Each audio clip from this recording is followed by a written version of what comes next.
ठाकुर घरे घंटी बजाउथिले होई जांतु सावधान।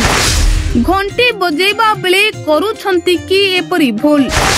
ठाकुर पूजा समय घंटी बजाई एपरी भूल कले हेबो बड़ अनर्थ। होई जिबे सर्वहरा माड़ी आसीबो महादुख। दर्शक बंधु, हिंदू धर्म रे अनेक पवित्र और शुभ जिनिस अछि जहार शब्द सुनिबा खूब शुभ बोली विवेचना करा जाए।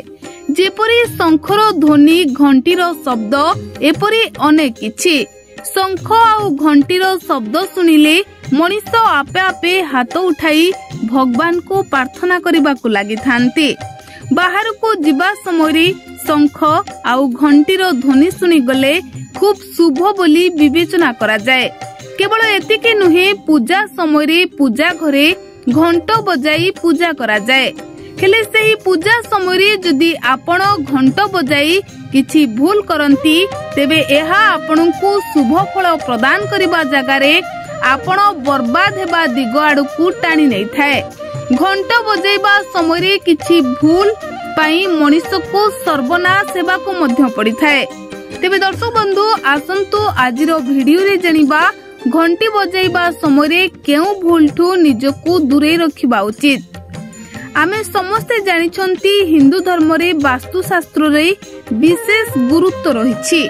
पूजा समय रे आमे अनेक जिनिस करिथाउ जार संपूर्ण अर्थ आमे जानि नथाउ, किंतु तथापि आमे ताहा करबा को बाध्य होइथाउ। एथि मध्यरो गोटी हेउछि पूजा समय रे घंटी बजाइबा। वास्तुशास्त्री अनुଯାयी पूजा प्रकोष्ठ रे घंटी बजाइबा द्वारा घर को नकारात्मक शक्ति आसी थाए। यह घर को आशीर्वाद आनी थाए। सेही समय वास्तु अनुଯାयी जिनिस गुडी को करा जाए नहीं। सेही समय वास्तु अनुଯାयी किछि जिनिस गुडी को करा जाए नहीं, तेबे नकारात्मक शक्ति घरे रहिबा को लागे। वास्तुशास्त्री माने कहिसंती जे पूजा समय एक घंटी बजाइबा सर्वदा शुभ बोली विवेचना करा जाए। एपरिकी मंदिर बाहरे घंटी रखिबार परंपरा मध्य बहु पुराना। घंटी बजाई नथिबा आरती असंपूर्ण बोली विश्वास करा जाए। आउ एहा मध्य विश्वास करा जाए जे घंटी बजाइबा एक विशेष प्रकार ध्वनि सृष्टि करे। एहाको बजाइबा द्वारा घंटीर शब्द समग्र परिवेश रे प्रतिध्वनित हुए। पूजा पाठ एवं भगवान को आरती समय घंटी बजाइबा द्वारा एहार शब्द वायुमंडल को प्रभावित करिथाए एवं मन शांत, निर्मल एवं मनोरम हो जाए।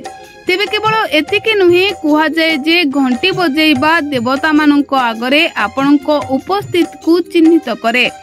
पूजा समय घंटी बजाइबा द्वारा देवता एवं देवींक प्रतिमा मानकर चेतना जागृत हुए, जहा फल रे आपनक पूजा उपासना अधिक फलप्रद एवं प्रभावशाली हो जाए।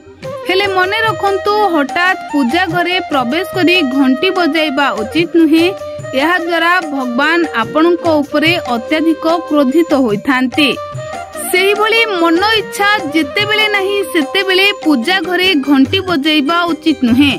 केवल एतिके नुहे, सकाले एवं संध्यारे घरे घंटी बजाइबा उचित। यह व्यतीत अन्य समय ठाकुर घर भितरे घंटी बजाइले अनेक बाधा उपजी थाए। भगवान आपनक उपरे अधिक क्रोधित होइथांती आउ आपनक उपरकू समस्या माड़ी आसी थाए। Bureau report, BNS live.